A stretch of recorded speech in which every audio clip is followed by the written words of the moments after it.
Olá, pessoal. Estamos iniciando mais um podcast, que é o podcast do Conselho Regional de Educação Física da 16ª Região, que tem como objetivo trazer profissionais para discutir temas relevantes para a sociedade.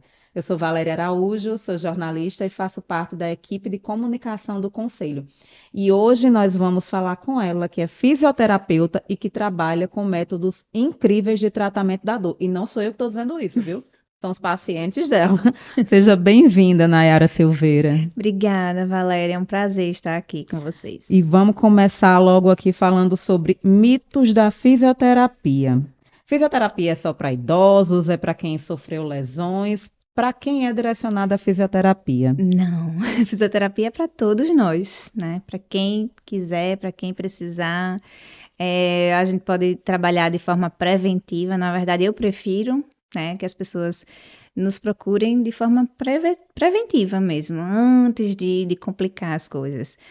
E a gente pode tratar dores no geral, né? Eu trabalho basicamente com dores musculoesqueléticas. Então a gente trabalha desde aquela pessoa que começou a sentir dor ontem, até aqueles que têm dor crônica, né? Há muitos anos sentindo dor. Então a gente tem uma gama aí posso atender criança, posso atender Uma gama de idoso, possibilidades, né? posso atender criança, idoso, mulher, não tem isso. E hoje você trabalha com o método Mackenzie, que é conhecido como um tratamento de dores da coluna, um tratamento mais eficaz, não é Isso, isso? também. Eu trabalho com alguns métodos, né? Uhum. Porque a gente costuma dizer que o paciente, a avaliação do paciente é que vai dizer o que é que eu vou Determinar usar, qual é o tipo de qual a tratamento? abordagem que eu vou usar. Então, vai Sim. depender da avaliação. Mas, no geral, eu tenho usado muito o MDT, que é o Mackenzie, né? Como é mais conhecido no Brasil e no mundo, é, pela eficácia dele mesmo. É um método de tratamento mecânico. O que é tratamento mecânico? Se a gente for colocar numa balança, 90% das nossas dores musculoesqueléticas, elas têm uma origem mecânica, né? Eu até estava conversando com ela no início, explicando que o que é uma dor mecânica? É uma dor que, se eu colocar esse dedo aqui para trás e forçar ele bem muito, vai gerar uma dor aqui, que foi provocada por um movimento, né? Ou por uma postura adotada por mais tempo. Então, esse tipo de dor a gente consegue tratar com movimento. Então, Uhum. ele é um método de avaliação e tratamento, de diagnóstico, né? O D o MDT é exatamente de diagnóstico. Sim. Então, a gente faz todo um protocolo de avaliação nesses pacientes com movimento. Então, vou dar um exemplo prático. Ao me procurar com a dor lombar, eu vou primeiro ouvir a história dele, quando começou, qual horário que dói mais, que isso é importante. É de manhã quando acorda? É só no final do dia? É quando você fica mais tempo sentado? É quando você fica mais tempo em pé? Como é que é o seu trabalho? É mais tempo sentado? É mais tempo em pé? Então, essas perguntas são chaves para a gente já ir afunilando qual o movimento que pode melhorar ou não aquele desconforto que aquela pessoa está sentindo. E essa escutativa é imprescindível para você entender o que é que o paciente tem, o que é que ele está sentindo, né? Não é Sim. simplesmente chegar lá, está sentindo dor aonde? Não, É muito. um histórico. Totalmente. Assim, eu lhe contei a história, né, de já pacientes que me procuraram com dor em outras regiões, tipo um recente, com dor nos ombros. Vários anos com dor, mais de 9 anos com dor. E, na verdade, a origem daquela dor não era só nos ombros. Ele também tinha um problema nos ombros, mas a origem da dor era da cervical. Então, eu deixei ele falar, expliquei, conversei. E antes de testar ele, eu perguntei: o senhor tem dor em algum outro lugar? E ele falou: não, eu tenho dor no pescoço há muitos anos. Então, eu começo a avaliação pelo pescoço. E aí a gente começa a fazer os movimentos. Olha para cima, olha para baixo, olha para um lado, olha para o outro. Identifica restrições de movimento Hum. e qual movimento que dói mais. E aí, baseado nisso, a gente começa a propor movimentos que curam, que tratam. E é incrível, assim, porque esse paciente específico é um movimento bem simples, que era um movimentozinho de retração cervical, só guardar o queixo. Eles brincam, é que é só guardar o queixo. Eu disse, é só guardar o queixo. E aí, esse movimento, só fazendo isso, algumas repetições depois, ele já elevava o braço sem dor. Parece mentira, eles mesmos não acreditam. Quando fazem o teste antes e vê que a dor tá assim, e eu peço uma nota sempre para dor, né? Ah, esse movimento aqui causou uma dor 8 em 10. Então, ele tá com muita dor. E aí, depois a gente refaz o teste. E agora, quanto é que tá a dor? Ah, agora tá 4 em 10. Então, já me dá um parâmetro que a dor melhorou muito, entende?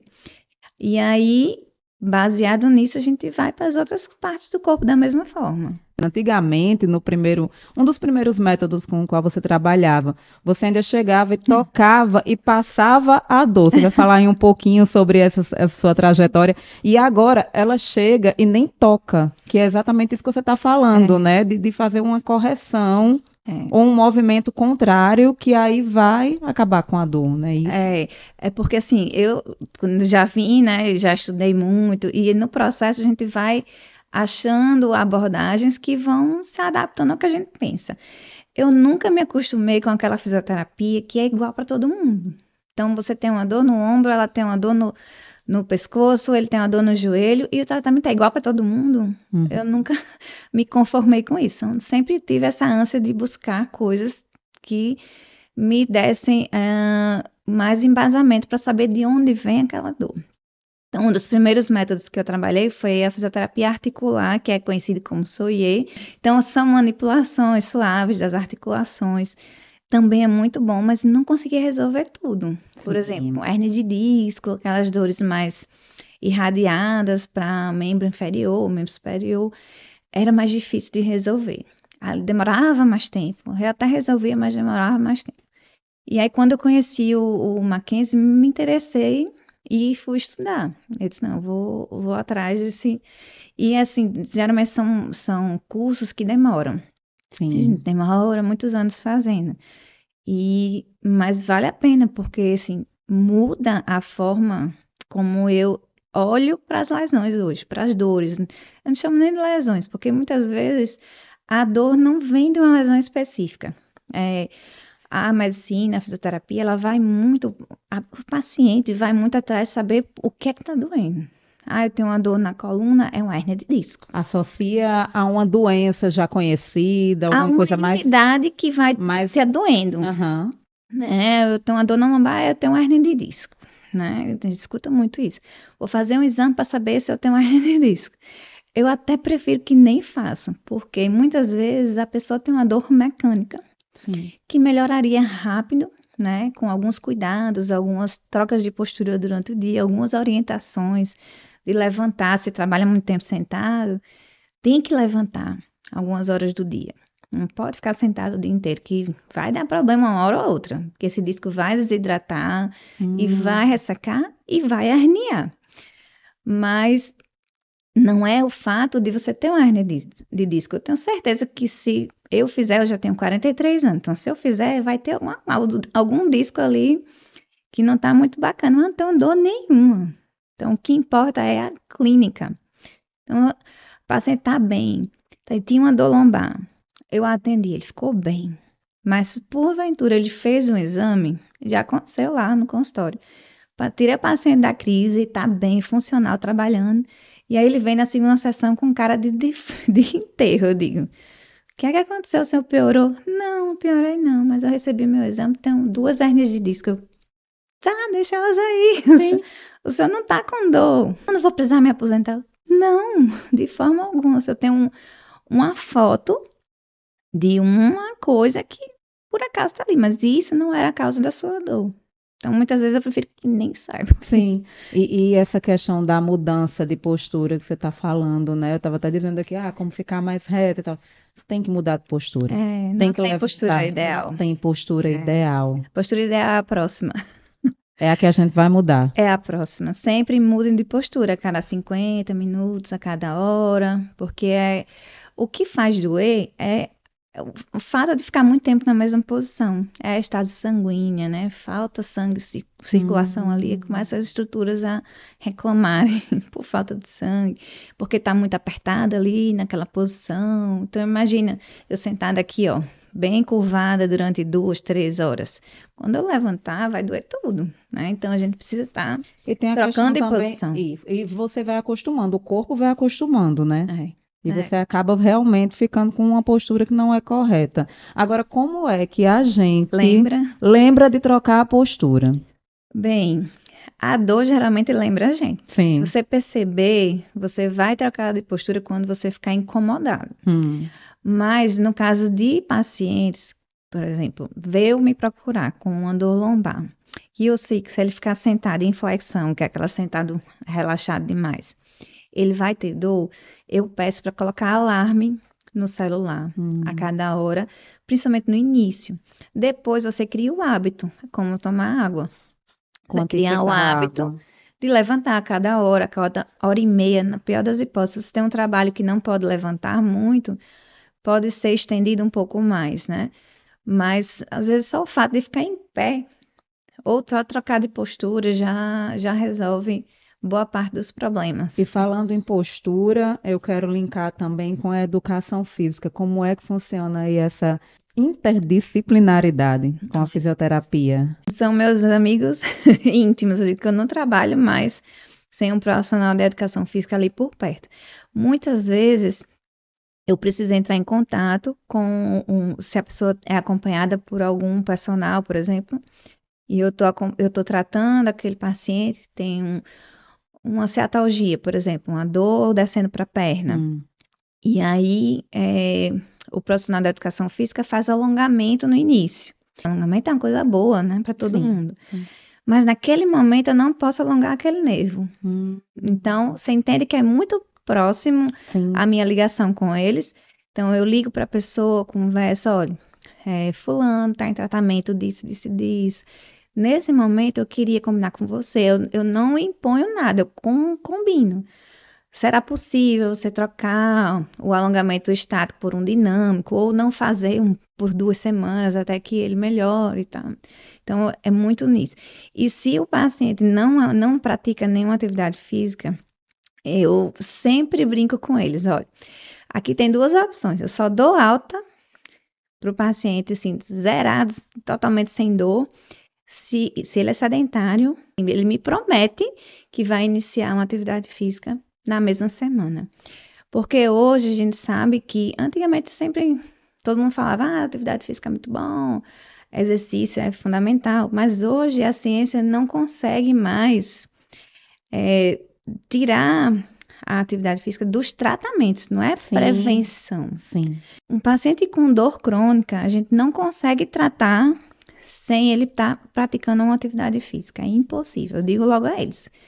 Mas eu não vou fazer porque eu tenho dor. Não, o senhor vai fazer porque o senhor tem dor.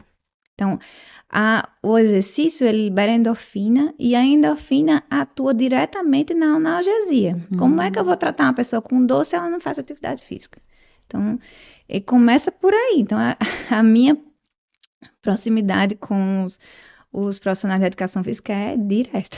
Todos os dias, praticamente, eu tenho que tratar com algum deles. Você falou em dor crônica, é algo que eu sempre quis saber, o que era uma dor crônica mesmo, é de muito tempo, é de pouco tempo, A partir. como é que a gente faz para saber? E eu já linko com outra coisa também que você falou, você disse que algumas vezes o paciente chega para você e você direciona ele para outro profissional de saúde, não necessariamente ele precisa ir para um profissional, um médico, ou Não, seja o que for, para chegar até você, né? não. Pode ser É, a primeira a dor pergunta, crônica. a dor crônica, acima de 3 meses de dor Hum. contínua, ou aquela dor que vai e vem com muita frequência, a gente já considera dor crônica. Então, a gente faz de tudo para tratar o paciente antes desse período, ele ficar sem dor, porque quando entra nesse período, a gente começa a ter que mudar a forma de abordar esse paciente. Eu não consigo atender um paciente com dor crônica da mesma forma de uma dor aguda. O caminho do cérebro é outro. E aí, outra coisa que eu estudo muito também é o processo da dor. estudo da dor em si. Sim. Porque hoje a gente já entende que é uma experiência, que tem fatores cognitivos, psicológicos envolvidos. E aí eu não posso tratar um paciente com dor Então, crônica questões igual. psicológicas podem gerar Não, dor. não é que a dor é psicológica. Não, mas questões, traumas psicológicos que possam Sim. causar dor no corpo, algo assim. É mais ou menos assim. Um exemplo bem fácil de entender. Eu tenho uma dor crônica, sou paciente de dor crônica, tenho dor em vários lugares do corpo. E hoje aconteceu alguma coisa na minha casa, eu estou super estressada ou no trabalho. Nesse dia eu sinto mais dor. Influencia, ele não causa diretamente uma dor. Sim, sim. Para você ter a dor, a experiência de dor, ela tem vários, são tijolinhos, né, que a gente vai construindo. Vou dar um exemplo. A minha avó tem Alzheimer, mas ela se queixava de dor a vida inteira, foi uma pessoa que tomou analgésico para dor de tudo. Toda hora ela tinha uma dor. Hoje você chega na casa dela, que ela perdeu um pouco da consciência, ela não reclama mais de dor nenhuma. Ela ficou boa das coisas que ela tinha na coluna? Não. Ela apenas perdeu a percepção de dor. Sim. A parte cognitiva dela, né, que se apagou e ela parou de reclamar de dor. Tenho certeza que ela ainda tem os processos dela lá. A outra pergunta eu já esqueci. É com relação ao paciente já Sim. poder lhe procurar, ao invés de procurar um médico para poder chegar até você. Outro mito, viu? Antigamente, o que é que todo mundo pensava? Eu tenho que ir para um médico prescrever fisioterapia, 10 sessões, né? Isso. E para eu poder ir para o fisioterapeuta. Não, nós somos profissionais de primeira linha, primeira procura. Você pode estar com a dor e me procurar diretamente. Se sair do normal, do padrão ali, se eu desconfiar que tem alguma coisa diferente, eu mesmo encaminho. Acontece algumas vezes, por exemplo, o paciente tem características de dores reumáticas, inflamatórias das articulações. Então, começa a atender uma vez, não melhorou, 2 vezes, não melhorou. Eu peço para investigar, pelo menos, vai para o reumatologista. Ou eu suspeito de um tumor, né? Aí eu já encaminho para o profissional que eu estou suspeitando. Acontece muito também de eu encaminhar para dentista. Eu tenho uma especialização também na área de DTM e bruxismo, que aí dá outro podcast só sobre isso. Sim. E eu trabalho diretamente com uma dentista que é especialista nessa área. Então, todos os meus pacientes que eu suspeito que tem bruxismo ou DTM, que é disfunção temporomandibular, eu encaminho para ela. E assim vai. Muitas técnicas. E para terminar, vamos para uma pergunta sobre Pilates. Sim. Eu sou Quais instrutora. Também é? Ela é tudo, né? Estou dizendo que eu estudei muito na minha vida. Quais os cuidados que uma pessoa deve ter ao procurar um estudo de Pilates? Eu acho que os cuidados que você tem que ter ao procurar qualquer profissional de saúde, né? Assim, ver se a pessoa é bem formada. Como assim bem formada? Hoje tem cursos de tudo que você imaginar, de todo jeito, né? Tem curso aí de fim de semana, né? De Pilates, inclusive. E muitas vezes o paciente, quando vai atrás, ele não se preocupa com isso. Ele quer saber se é bonito, né? Se é bem localizado, se tem estacionamento. Mas ele não vê muita qualidade de quem vai lhe atender. Sim. Né? E aí eu acho que o cuidado é esse, ver a formação daquela pessoa, né? Se estudou em lugares bons. E aí como saber, né? Acho que a internet hoje ajuda bastante, né? Ver se é formado realmente, se é inscrito no conselho, se os cursos que fez são cursos bons, né? O Pilates, quando eu comecei, eu dei aula de Pilates por 10 anos. E aí tinha poucos cursos no Brasil. Então, eu fiz cursos longos de Pilates, né? Assim, formações completas que demoravam. Hoje tem curso aí de fim de semana. E eu acredito que a qualidade de um curso de fim de semana é completamente diferente de um curso que você tem muitas horas de estudo. Nayara, foi maravilhoso conversar com você. A gente poderia conversar durante 4 horas, mas enfim, nosso tempo é um pouquinho curto para o tanto de experiência que você tem, né? Eu que agradeço. Eu agradeço demais, inclusive porque eu vou levar conhecimento para casa para uma menininha de 17 anos que quer ser fisioterapeuta. Minha filha, já vai fazer Enem agora. E eu deixo agora esse espaço final para você se despedir, deixar seu contato, rede social. Tá bom, obrigada. Eu fiquei muito feliz com o convite, né? E muito à vontade, estou em casa, eu disse que não é meu conselho, mas é como se fosse, Muito porque bem. eu lido diretamente com profissionais de educação física e admiro muito e sou uma entusiasta do exercício, da atividade física, pratico muito e falo para todo mundo praticar, né? E aí, é isso, estou à disposição. Meu Instagram é Nayara Silveira Físio. Eu atendo em Mossoró, mas, né, eu atendo online também. Ótimo, bom Então, saber. para os pacientes de Natal, é super tranquilo, porque boa parte dessa técnica eu não preciso realmente manipular. Às Sim, vezes, não é sempre, viu? Porque Borges fala como se fosse sempre que eu não preciso encostar. Não, muitas vezes eu preciso manipular sim, mas a maioria das vezes dá para há resolver. situações e situações, né? Isso. E eu aproveito para agradecer também a você que acompanhou essa entrevista com a gente, e lembrando que para saber de tudo que acontece no Conselho, você só basta seguir o @cref16rn oficial lá no Instagram. E também aproveita e curte lá nossa página do YouTube e do Spotify. A gente se vê no próximo episódio. Até lá!